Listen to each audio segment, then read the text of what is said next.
So Mikey and me driving down San Fernando Road, and what came to mind in our conversation is the debt coverage service ratio. That is very important for people that want to buy something, buy a piece of property. Nothing wrong with being rich, just gotta find that magic niche. Nothing wrong with being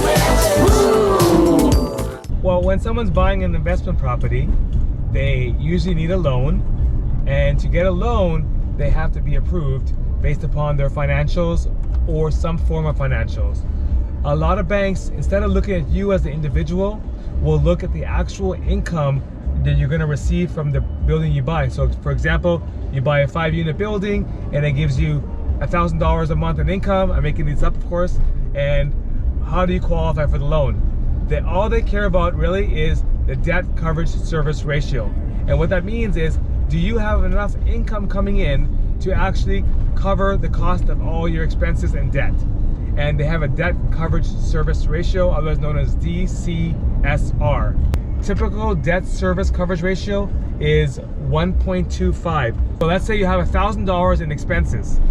So your cost every month for your building is $1,000. And again, these are not real numbers. Right, but an example. $1,000. So a ratio of 1.25 means you should have $1,250 coming in of income after all expenses to pay that $1,000 of your expenses. So you leave $250 left over.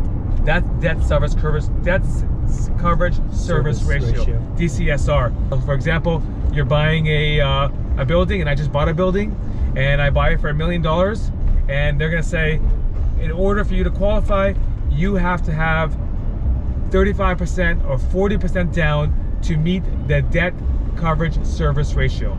Now here's the scenario that I wanted actually to elaborate on in the worst case scenario. There's a guy, so he won $1 million in lottery. He doesn't have a job, doesn't have a credit score, is renting, and has $1 million in cash.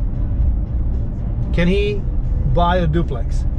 Yeah, if he has $1 million in cash, assuming he wants to keep some money for himself. Yep. If he has $1 million in cash and he wants to use, say, $750,000 of that, that would be your down payment to buy the property. So again, example, I want to buy $1 million property.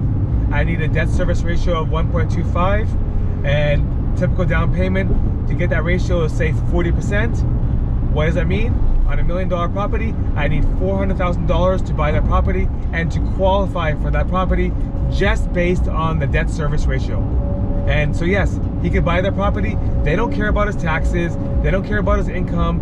They just want to know that is there enough money coming in to cover that. Now, some banks will care about your background and your experience, and are you able to handle the problems that come along with owning properties. But the basic idea, yes, he would be qualified.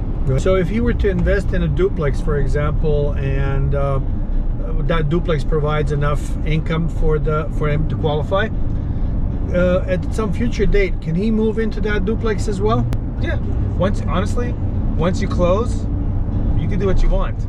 You have your loan. The bank's not going to check on your income coming in. All they care is the payments made. So what you need to do is find the best way to close the property, and once we close the property, you can adjust the way you use the property for whatever fits for you. So the answer is always yes. Find the way to close the property in all the different scenarios you can use to do that.